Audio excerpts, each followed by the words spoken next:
succession has been the epicenter of some of the biggest scandals in history. Most of the peaks and troughs of the monarchy's existence have been predicated on crises involving illegitimate children or fights over who should exceed the throne. There's been abdication, enemy blood relations. George V, he is cousins with Nicholas, the Tsar in Russia. He is cousins with the Kaiser. And teenage ascensions. Victoria would have had to have an enormous sense of strength to integrate those two parts. I'm now queen, and I'm coming into my own womanhood. That takes some doing. So as royal commentators dispel the myth of the monarchy. If you're a child in the royal family and you're hoping to grow up and go to an ordinary school, you can forget it. They ended up with the king doing the conga round the staterooms of Buckingham Palace. Experts will break down key archive from crucial moments in royal history. It was a fairy tale created by the Grimm brothers. Anybody entering the royal circles needs to come with their A game. So prepare to discover what actually happens when blue blood runs red. What have you been doing in here all day? This is the Royals Revealed.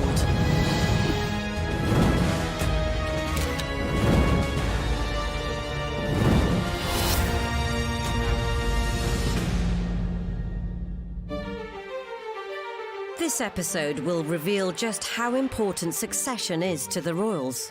Elizabeth, she knew that her situation as a very young woman becoming the monarch of what was still then a pretty big empire paralleled her ancestor Queen Victoria. And although the monarchy may seem stable enough today, She wants to go down in history as an extraordinary monarch, and she will. We have become used to seeing the traits that she uses as being primarily regal and idealistically regal. In a way, we tend not to question them very much. do the next in line need to learn the lessons of the royal bloodline? I think abdication remains a dirty word in the Queen's vocabulary because she still blames Edward VIII for thrusting her father onto the throne and effectively blames that for his premature death. Henry VIII had loads of sons out of wedlock, and we even had a situation in which James II, when his wife was pregnant, everyone said it was a fake bump. To avoid making the same mistakes in the future. He knows exactly his position when he becomes sovereign, that he's got to put up and shut up, in so many words. The Queen has been the ultimate constant in British life, and that, of course, puts pressure on everyone that follows her to do just as good a job. On the 2nd of June 1953, the world rejoiced at the coronation of a new queen. Coronation in 1953 was a tremendous morale booster. There were street parties up and down the country. There were beacons up and down the countries. Everywhere you looked, there was flags, there was bunting, there was happiness. People were happy because it was a terrific day. One of the most important coronations of the last century, given that it's led to this record-breaking reign by Elizabeth. Nearly 7 decades on, it's almost impossible to conceive that there was a time when she may not even have taken up the mantle of monarch.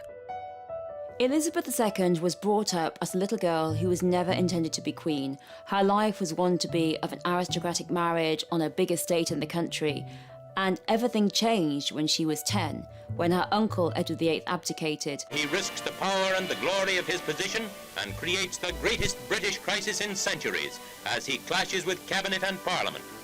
The Duke of York is next in line for the British throne, and next to him in succession is his eldest daughter, the Princess Elizabeth, shown here with her father and mother. She was just a little girl, and she and her sister Margaret were at home, and they heard people shouting outside, and they went to ask a footman, what's happening? And the footman said, your uncle Edward VIII has abdicated, and your father is George VI. And Margaret said to Elizabeth, does that mean you'll be queen now? And Elizabeth said, I suppose so. Princess Elizabeth to go from being third in line to heir, aged only 10, must have felt quite destabilising, because I'm wondering whether the behaviour of those around her would have shifted gear, because she'd have gone from being an aristocrat, minding her own business, to suddenly in the spotlight, and the attention on her to groom her behaviour for her path to the throne would have been of paramount importance. However, within the family there had always been a precautionary nod to the notion of a potential succession. Edward VIII was considered a bit of a playboy, and there wasn't much prospect of him marrying and having children when Elizabeth was a young woman. George VI, mindful of this, didn't necessarily think that he would take the throne, but thought that the throne would pass from his brother to his daughter.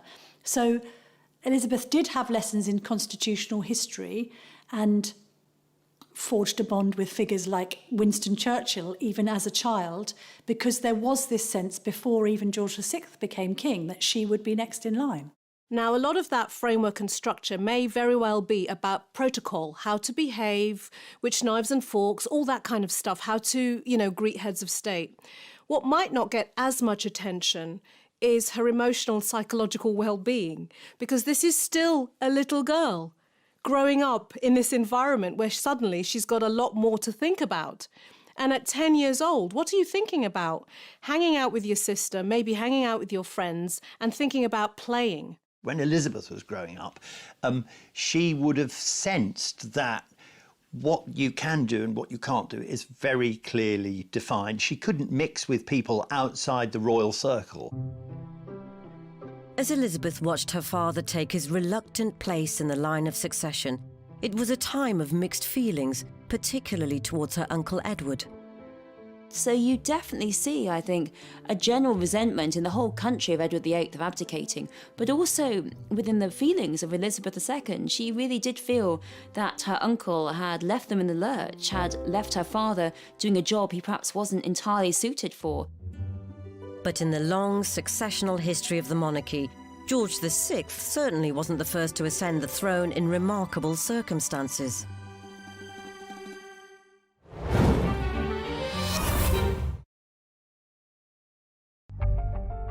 May 1937 marked a milestone in British constitutional history, as after the controversy of Edward VIII's abdication, a confused nation finally got back some stability with George VI's coronation. And his young daughter was now next in succession. There was a sense once he became king and he knew that Princess Elizabeth's destiny was to exceed the throne after him, that he decided to prepare her by sharing the contents of his red boxes of state papers and effectively co-opting her into his role as king so she would know what she was in for. So from Princess Elizabeth becoming heir at this point may not have been as daunting. The more daunting path was for her dad, who'd gone from being spare to now being heir. And he would have felt all those pressures. She may well have felt shielded and protected because her dad's in the spotlight, and she may have also felt, there's time on my side. I can just focus on growing up and waiting another 20, 30, 40 years before I have to, ascend to the throne. So for her, it would have been a very different journey at that particular point. However, as the king's health worsened, it didn't seem likely Elizabeth would get much time to prepare for her destiny. It's very difficult to believe that she wasn't aware that for the last 2 or 3 years of his life, that he could die at any time. He'd had one lung removed, he was a heavy smoker. I mean, he was very, very weak and ill. And I think also Elizabeth, she knew that her situation as a very young woman, becoming the monarch of what was still then a pretty big empire, paralleled her ancestor Queen Victoria, who became queen at a very young age and was remarkable in very quickly getting a grip on what was seen as, in Victorian times, an even more difficult task for a young woman. George passed away in 1952, and at just 25, Elizabeth became queen. Father's death was a tremendous shock. It would be a shock to anybody, to any child losing their dad or losing their mum. The shock of her father's death was trauma enough. Then Elizabeth had to step into becoming queen at the age of only 25. These are 2 monumental events in a person's life. And I cannot imagine what it must have been like to feel the pressure and the responsibility of taking on the crown. Decades later, the controversy surrounding her uncle hasn't been forgotten. I think abdication remains a dirty word in the Queen's vocabulary because she still blames Edward VIII for thrusting her father onto the throne and effectively blames that for his premature death. However, in a law dating back to the Norman conquest, if instead of a younger sister Margaret she'd had a brother, he would have taken the crown. Until 2013, you could have 6 royal daughters and they would all be deposed if number 7 child was a son, even if he was a baby. The Succession Act of 2013 effectively ends the sexist approach to monarchs taking the throne. It was enacted under the coalition with a view to the fact that the Duke and Duchess of Cambridge were going to start a family. Of course, in the end, it became irrelevant because Prince George was the firstborn son and therefore it hasn't been needed. He was briefly in the background, but not for long. George Alexander Louis, Prince of Cambridge and third in line to the throne, is now 3 months old and clearly growing fast. But had George been a daughter, I think the Cambridges particularly would have wanted to have insisted that that girl inherited the throne and wasn't superseded by a younger brother, because it just would have seemed, frankly, very Victorian to do so. If we crystal ball gaze and look ahead to 20 or 30 years' time, when George gets married, if he has a daughter first, then his daughter will be in line of succession, irrespective of whether a son came second. So it was a good move. The overdue modernisation doesn't end there. It wasn't that long ago, in fact, in recent memory, that the idea of a royal marrying a divorcee was seen as a no-no. And how far we've come.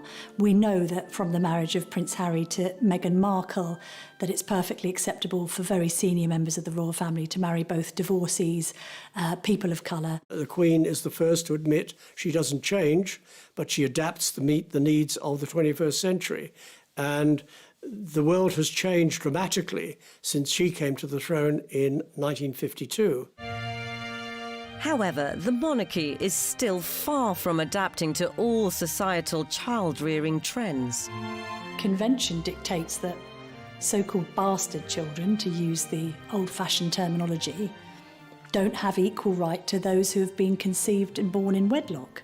Now, that might seem extremely old hat and traditional, but it's the way it's happened for centuries. And in fact, most of the peaks and troughs of the monarchy's existence have been predicated on crises involving illegitimate children, or indeed fights over who should exceed the throne. Henry VIII had loads of sons out of wedlock, and we even had a situation in which James II, when his wife was pregnant, everyone said it was a fake bump and that the baby was snuck in a hot water bottle because she'd never have a real child inside the wedlock. So the British monarchy's big problem has been trying to have a child on the right side of the sheets.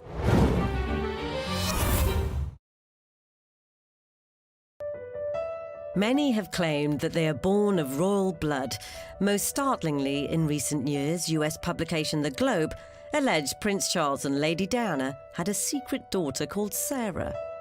I must confess I have no knowledge of a secret daughter called Sarah born to Princess Diana and Prince Charles, as alleged by The Globe. I think that's just perhaps a headline too far, a conspiracy theory that has been widely debunked and isn't given much respect.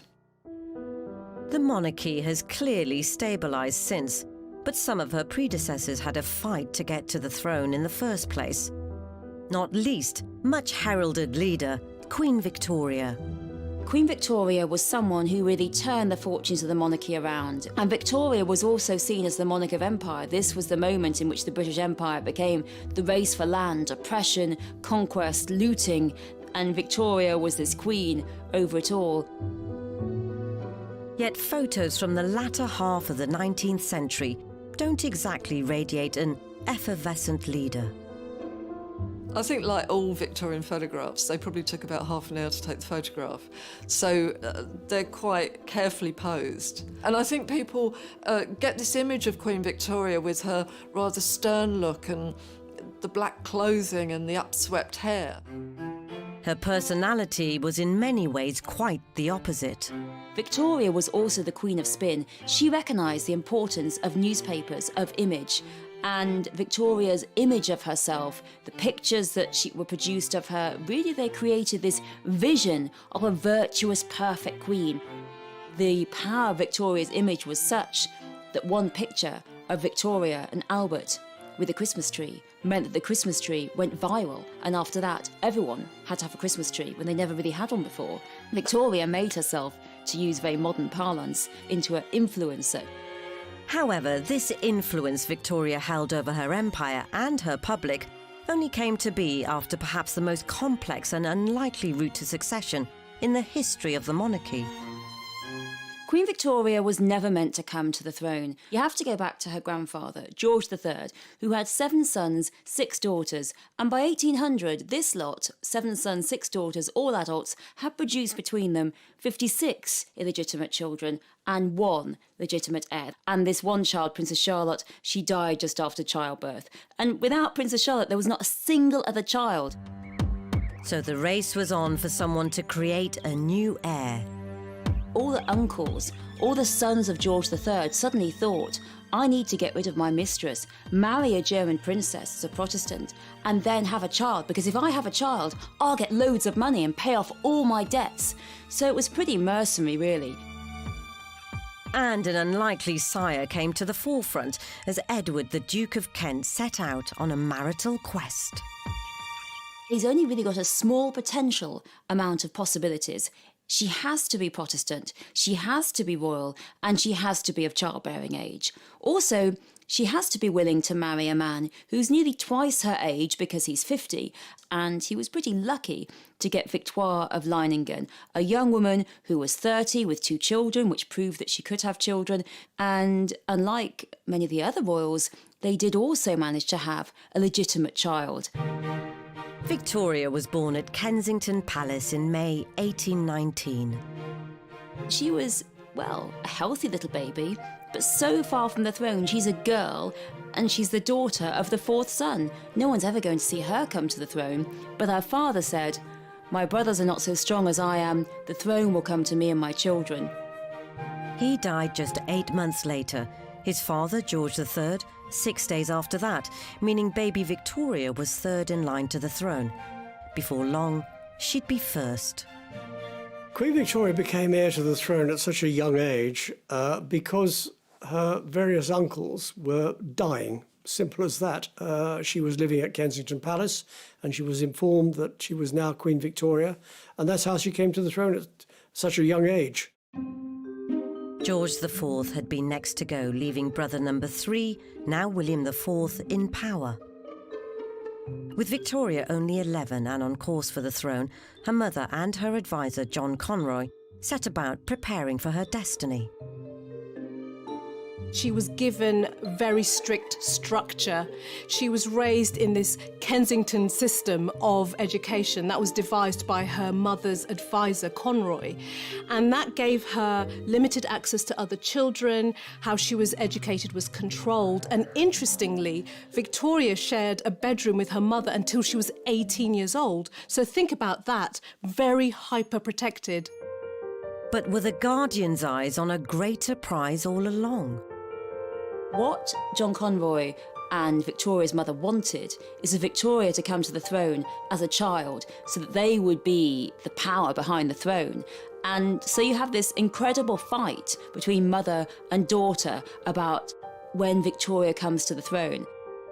If you think about the relationship between Victoria and her mother, in today's terms, she'd be described as a helicopter mother. Very controlling, very overprotective, almost to the point of smothering. And from Victoria's point of view as a growing girl into a young woman, she probably felt like she couldn't breathe. And this kind of level of control can cause a real adversarial relationship between mother and daughter. So I wonder whether there was some kind of battle between the two of them going on.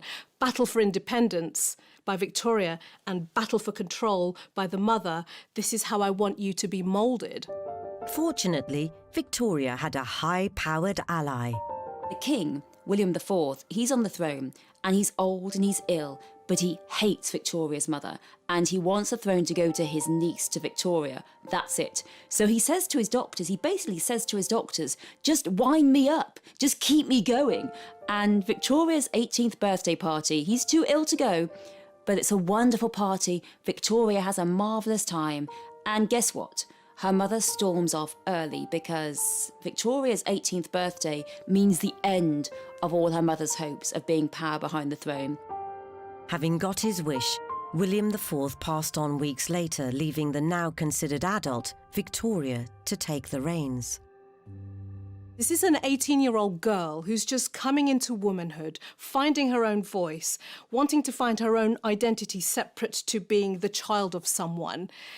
And that's quite a conflicting position to find yourself in. So she would have had to have an enormous sort of sense of strength to integrate those two parts. I'm now queen and I'm coming into my own womanhood, and combine them together. That takes some doing. And there was such an avalanche of enthusiasm for her. Even though she was 18, even though she was female in a sexist time, people thought anything has to be better than those awful, awful old uncles.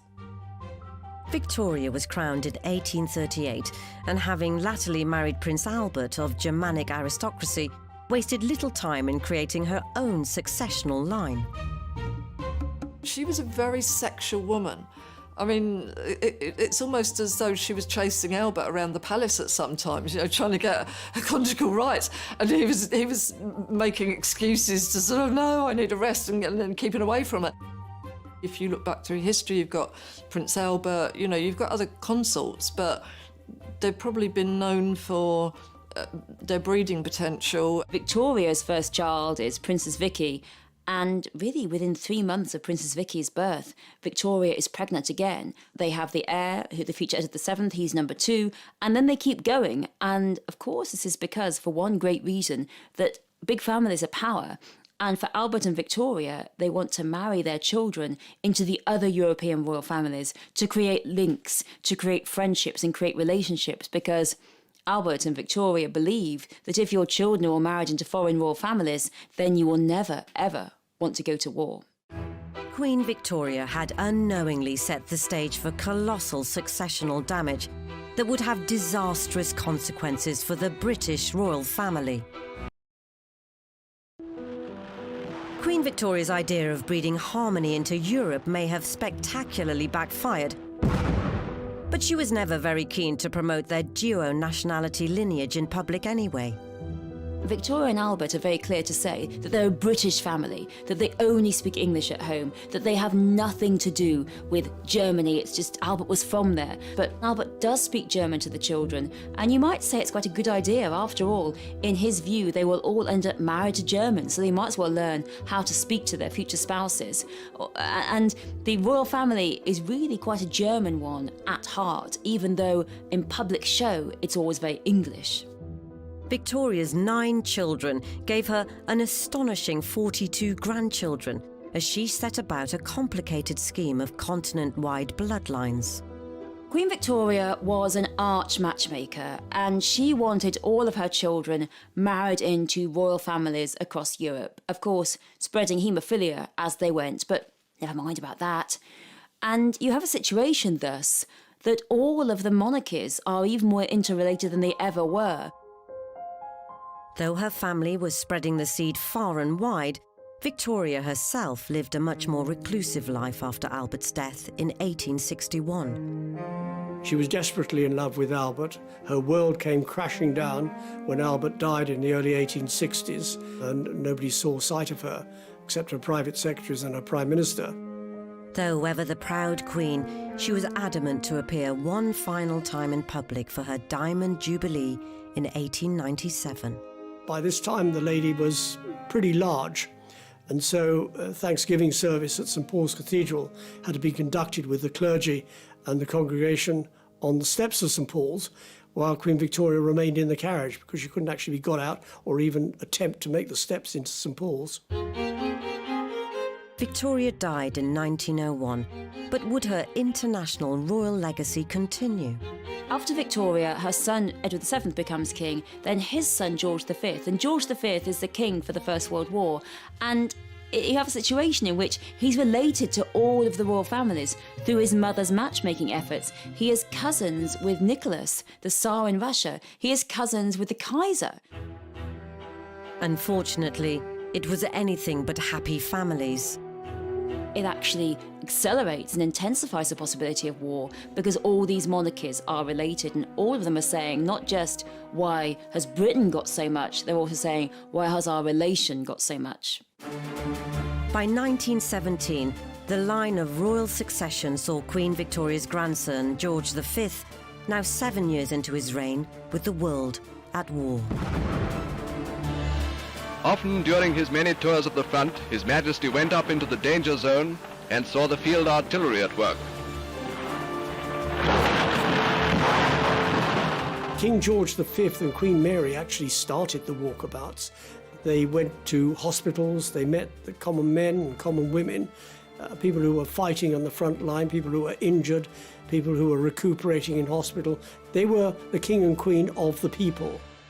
Despite George's constant shows of support for his troops, there was another war raging back home, a direct result of Queen Victoria's mission to create royal allegiances all over Europe. The outbreak of World War I meant that many Germans living in this country had been seen as really the most marvellous people to have here. Overnight went to enemies, and overnight were hated and lost their jobs. And you actually see incidents in the early days of World War I in which the royal family are actually reported as spies. There was one in which there were said to be suspicious lights coming out of Windsor Castle, which was signalling, apparently, to German U-boats. Now, the police investigated and found it was just the vicar driving home from Windsor Castle, but still there was this appetite, this obsession, this anti-German suspicion, this febrile terror of Germans all across the country. Remarkably, George had visited Germany as recently as 1913. To spend time with their leader, Kaiser Wilhelm II, who also just so happened to be his cousin. The final straw came in June 1917, when an airstrike killed over 100 Londoners, and it was revealed the plane was called a Gotha. The surname Saxe-Coburg-Gotha came from Albert, because Victoria married Albert and took his surname. And so that meant that the royal family's surname was Saxe-Coburg-Gotha. When your king's got the same name, on the one hand you've got a plane shooting up anything and everything because it perceives the British and Empire forces as the enemy, and it was felt highly inappropriate. Lord Stamfordham, who is the king's private secretary, was very good at judging the mood of the people and didn't so much suggest to the king, said to the king, the name has to be changed. Various names are talked about, usually parts of the country. They're debated. Should it be Buckingham? Could it be Oxford? Britannia was even thought about, which would have been highly appropriate. But in the end, Windsor is plumped upon. They choose the name Windsor, a completely fake, made-up name, simply because they like Windsor Castle. Just 4 days after the Gotha airstrike, George V had officially changed his name. The House of Windsor remained, as other monarchies throughout Europe fell. But this would have a knock-on effect to future royal generations. With the royal houses of Europe having been largely wiped out after the First World War, the number of possible suitors for Elizabeth and indeed Margaret was greatly reduced, because this was a time when royal princesses were expected to marry princes. This is not the modern era where it was possible to marry someone like Meghan Markle or Kate Middleton. Fortunately, Elizabeth found her Greek prince and duly ascended the throne, and she has made the role of monarch her own. I think we think she's perfect for the job of Queen because we've only seen the Queen being Queen. So that's what the job looks like. And in a way, we have become used and programmed to a certain extent as to seeing the traits that she uses as being primarily regal and idealistically regal. In a way, we tend not to question them very much. Even in her 90s, the Queen shows no signs of stepping down. The Queen is a deeply religious woman who swore her coronation oath before God and would do nothing to end that vow. So while she is of sound mind and body, she will continue to be Queen. I think she feels she's almost living in a sort of an heroic age. She wants to go down in history as an extraordinary monarch, and she will. However, one day the inevitable must happen. I think that we underestimate the destabilising effect the Queen's death will have on the nation. There isn't anybody on earth now that doesn't remember either a Princess Elizabeth or a Queen on the throne. That continuity and stability that the Queen has provided has brought great comfort to not only people in the UK but across the world. Plans have already been made for the Queen's funeral, though only a select few can know what they entail. Journalists are privy to the plans, but we're not allowed or authorised to discuss them in public, out of respect to the monarch, but also because we've been given the plans off the record in order to prepare from a broadcasting and media point of view for what will happen. All the royal deaths are very stringently planned for, or the funerals are very stringently planned for, with codings, with setups. And in fact, that was the case for Diana's funeral, that it was based on the plan for the Queen Mother's funeral, because of course they hadn't planned for Diana's funeral. They had no idea that she died so young. What we do know is that on D+1, the day after the Queen's death, Charles will be proclaimed successor. Here we saw Prince Charles riding alone immediately behind the state coach carrying his parents, an upright figure riding quietly without flamboyance. Charles will be automatically king, but there will be a proclamation read from St James's Palace and from other parts of the country proclaiming him to be king, sovereign, defender of the faith, and then it will be formalised at his coronation. What form the coronation takes, that remains to be seen. There's also speculation around whether he'll actually be Charles III. Given what happened to one of his predecessors, Charles I, who had his head disconnected from his shoulders in 1649, having interfered with Parliament. It's a very difficult choice. I suppose there may have been a tendency towards adopting his grandfather's name, George, but then we've got another King George coming down the line, so that might be difficult. Yes, Albert has been mentioned. He could choose another name, but that might be odd because as the longest-serving heir apparent in history, we all know Prince Charles, and therefore King Charles seems the most natural progression. But will the succession be an easy transition?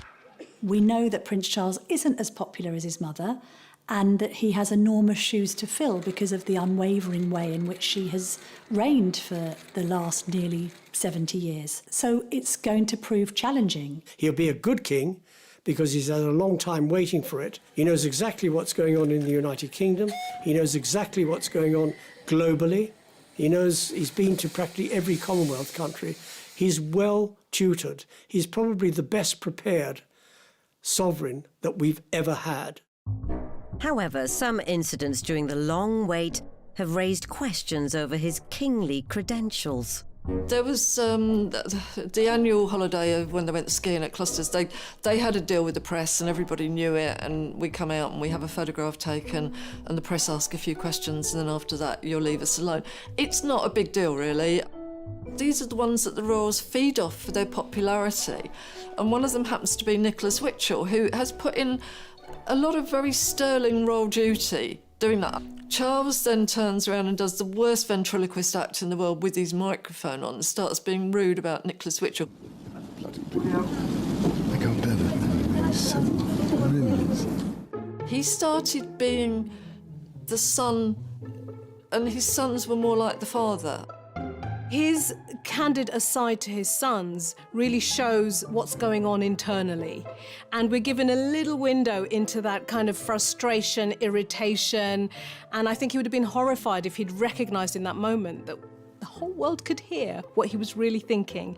And at that moment, you just want to say to Charles, inside voice, inside voice. I don't think that's the kind of side to the royals that we should be seeing. We probably know that it's there, but it puts them in the worst light. The minute their backs are turned and the smiles turn off, they're slagging everybody off and talking about it. It was almost like that little man, you know, it's like that wasn't another human being, really. And I think that was a very dangerous thing to do. Charles has also been accused of meddling in politics with the so-called Black Spider memos, to where he aired his views to ministers on environmental and economic matters. As heir apparent, you would expect him to wing off letters to ministers. You'd expect him to criticise. Nothing government does is perfect.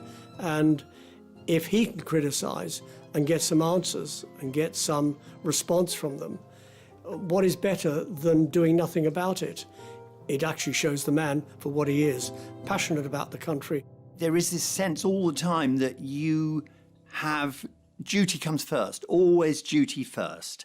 And your own life, your personal life, either has to be sort of hidden away or it has to be looked at by the general public and judged. You've got to be accountable because you're being paid by the taxpayer, and you've got this extraordinary, unique position of responsibility. And he's made very clear in a documentary he made last year, Turning 70, that he knows exactly his position when he becomes sovereign, that he's got to put up and shut up, in so many words. During any reign in the long history of the monarchy, there's always been debate regarding succession. And in 2019, a survey claimed nearly half of the British public want Prince William to be the next king, not Prince Charles. But is he made of the right stuff?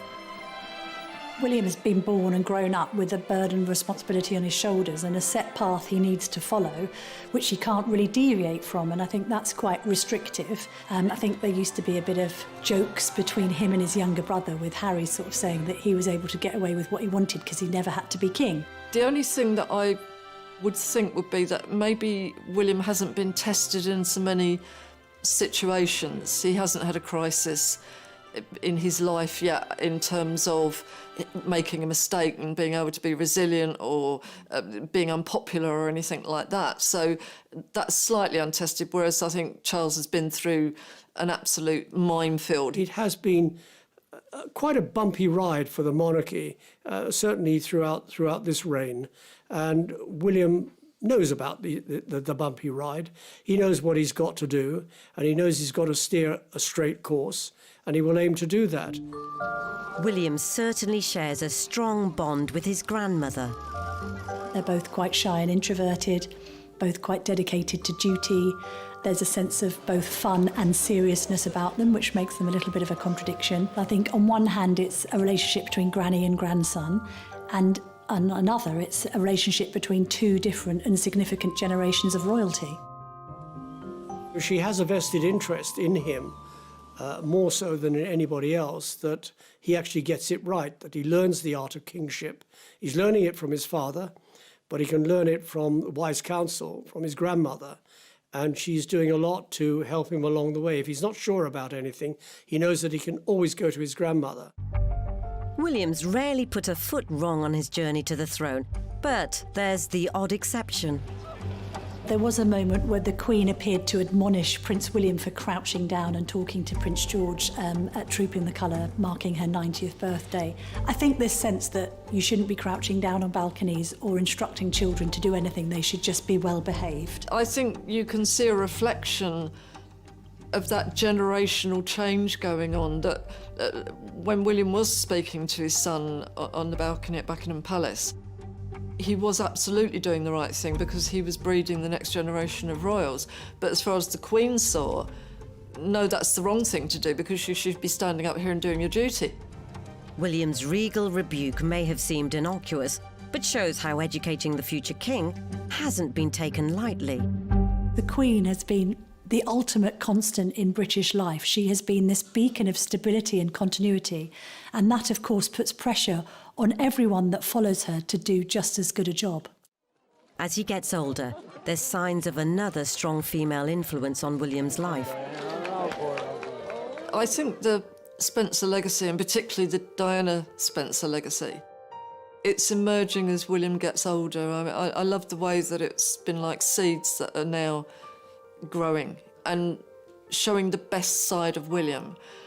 He's clearly got the Windsor genes insofar as a lot of his royal behaviour and his sense of duty, but I think there's almost an even bluer blood in there because of the aristocracy of the Spencers, and the way that Diana translated that to modernise the royal family.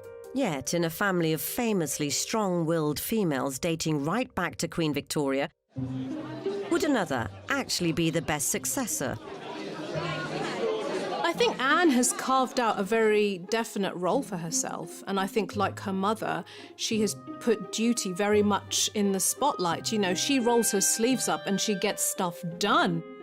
I have to say that in capital letters, I've never seen anybody as stoic as Princess Anne. She's old school royal, and she has the look of somebody that even if they accidentally chop their leg off, they'd just get up and laugh about it and, you know, carry on with what they were doing. She's like the knight in the Monty Python film, you know, she would never complain about anything.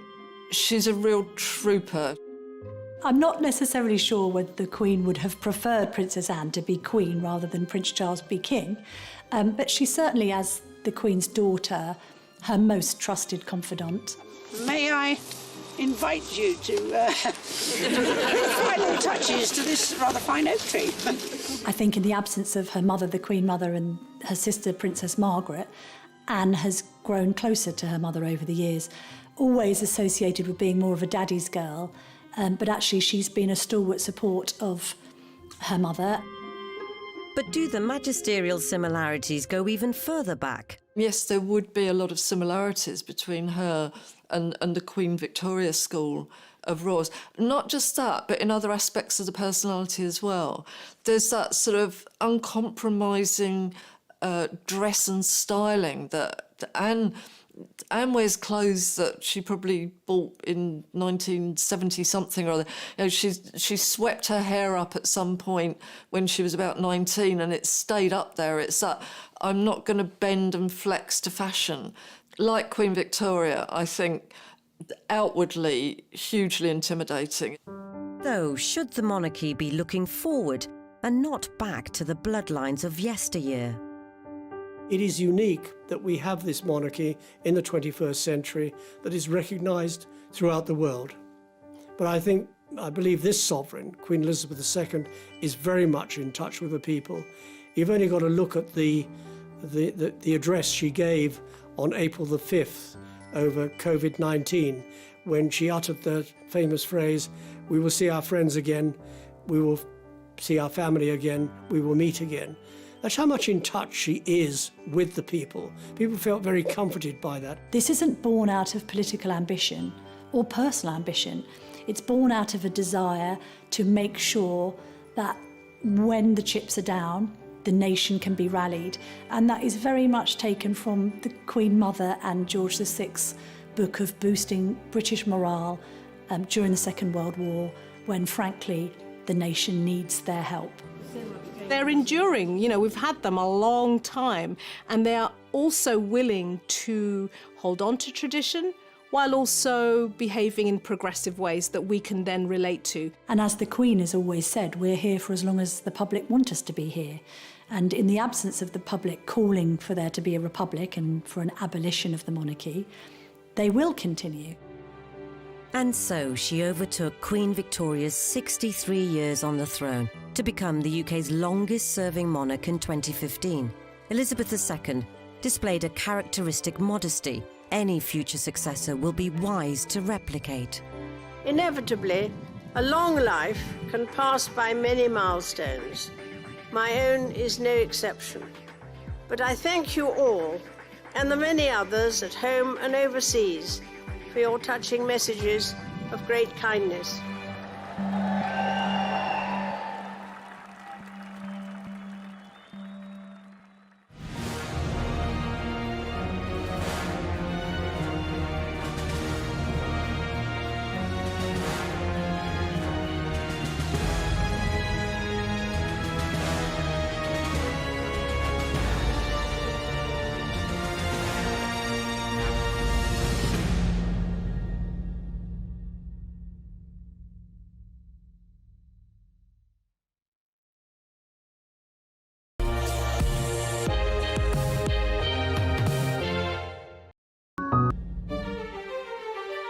This episode will reveal just how important succession is to the royals. Elizabeth, she knew that her situation as a very young woman becoming the monarch of what was still then a pretty big empire paralleled her ancestor Queen Victoria. And although the monarchy may seem stable enough today, she wants to go down in history as an extraordinary monarch, and she will. We have become used to seeing the traits that she uses as being primarily regal and idealistically regal. In a way, we tend not to question them very much. Do the next in line need to learn the lessons of the royal bloodline? I think abdication remains a dirty word in the Queen's vocabulary because she still blames Edward VIII for thrusting her father onto the throne and effectively blames that for his premature death. Henry VIII had loads of sons out of wedlock, and we even had a situation in which James II, when his wife was pregnant, everyone said it was a fake bump. To avoid making the same mistakes in the future. He knows exactly his position when he becomes sovereign, that he's got to put up and shut up, in so many words. The Queen has been the ultimate constant in British life, and that, of course, puts pressure on everyone that follows her to do just as good a job.